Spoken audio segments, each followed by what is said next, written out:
composition du gouvernement. Le président de la République,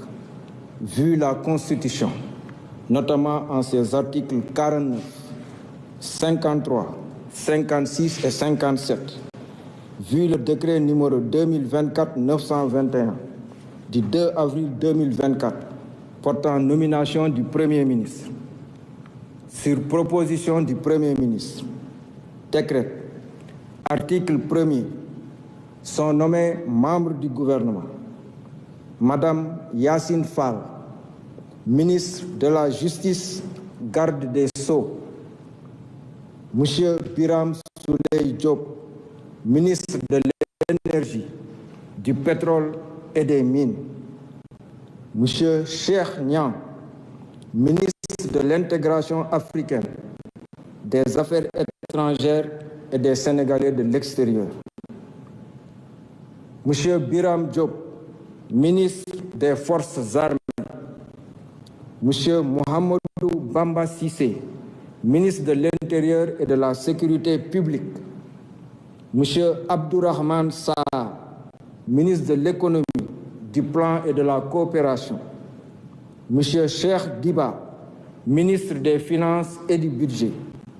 Monsieur Daouda Ngom, ministre de l'Enseignement supérieur, de la Recherche et de l'Innovation, Monsieur Yankoba Diémé,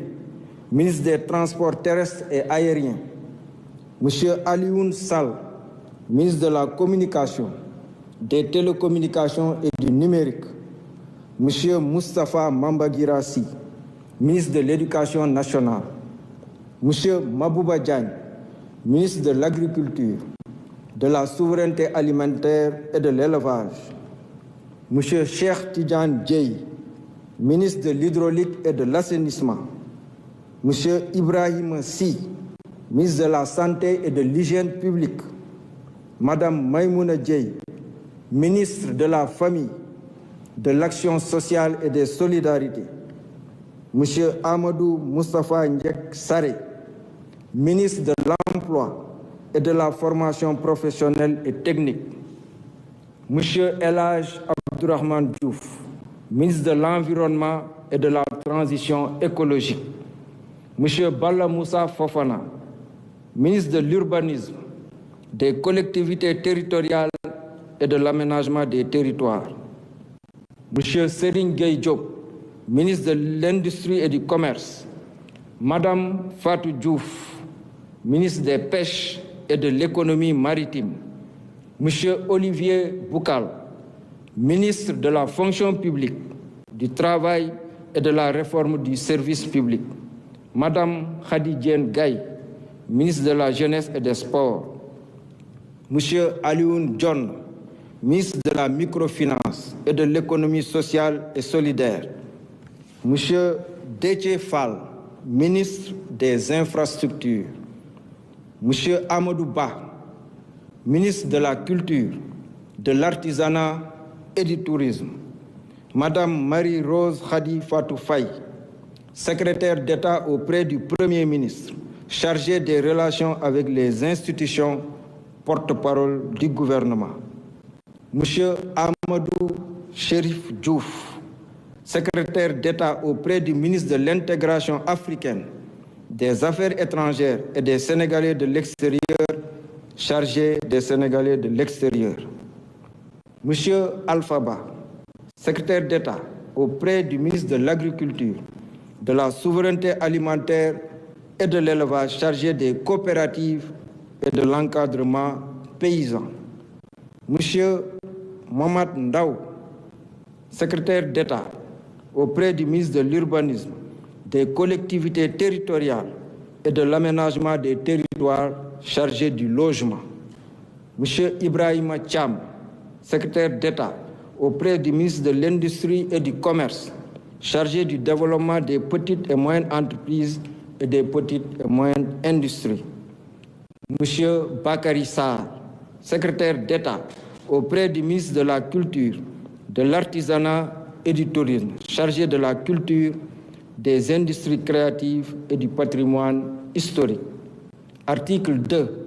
Le présent décret sera publié au journal officiel de la République du Sénégal. fait à Dakar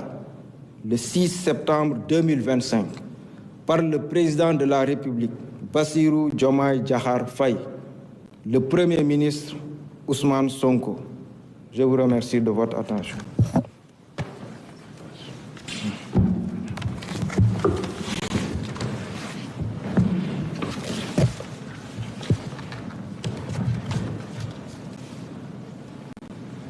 mbokk yi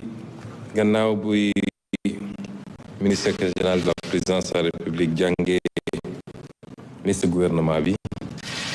dinañu tëjee kàddu yi rek ci njëkk a jaajëfal ñi nga xam ne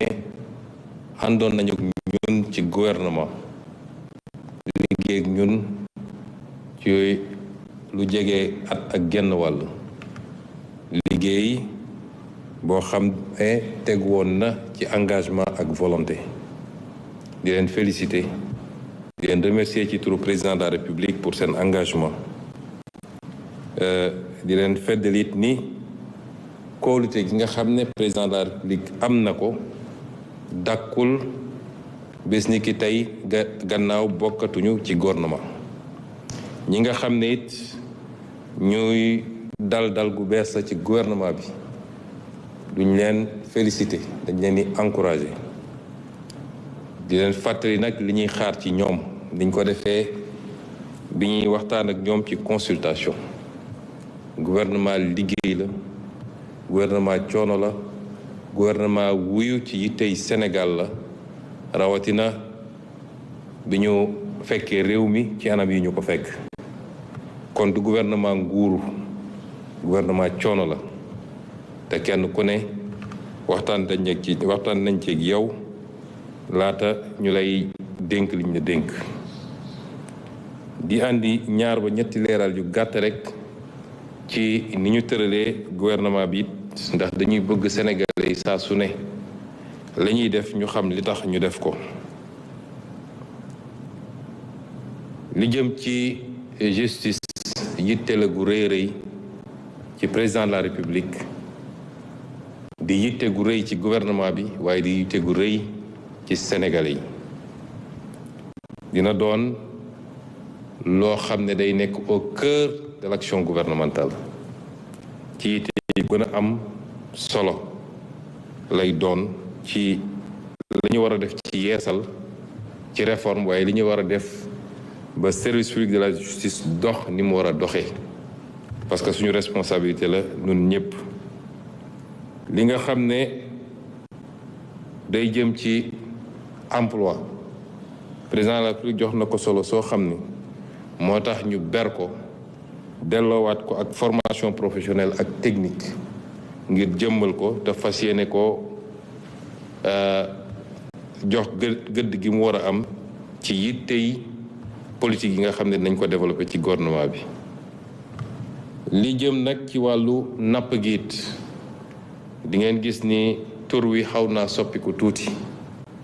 parce que dañoo bëgg place bi nga xam ne moom la ñu bëgg napp jël à côté ci wetu yeneen yi nga xam ne dañ ko boole ci secteur primaire bi muy mbay mi ak càmm gi ci li nga xam ne mooy programme président de la République ndax dañ leen yàgg wax ni suñuy priorité mooy tabax koom nag mooy nga fexe ba secteur primaire bi dox am doole secteur secondaire industrie mottali ko loolu mooy jur koom moo tax ñu tuddeewaat ko pêche ak économie maritime ndax bëri na loo xam ne ci koom-koom day tourner autour de géej wala dex boo jëlee it li nga xam ne mooy caada di lu am solo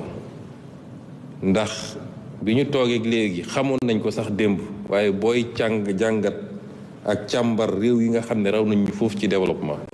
da ngay gis ni wàllum caada am na ci solo trop li président bi jiitu ci Sénégal di Léopold Senghor doon wax ni caada moo jiitu waaye mooy mujj ci développement moo tax ñu tuddee ko ministre culture waaye jàpp ni caada war naa mun a mottale konte ak lépp lu jëm ci artisanat ak lépp lu jëm ci wàllu tourisme moo tax ñu boole ñett yooyu it kàddu nguur gi it am na solo te ñu jàpp ni duñu ne sooxe na waaye war nañ ko mën a gën a joyanti moo tax ñu def secrétaire d'État boo xam ne dafa boole yor kàddu nguur gi ak teewal nguur gi ci digganteem ak yeneen bànqaas yi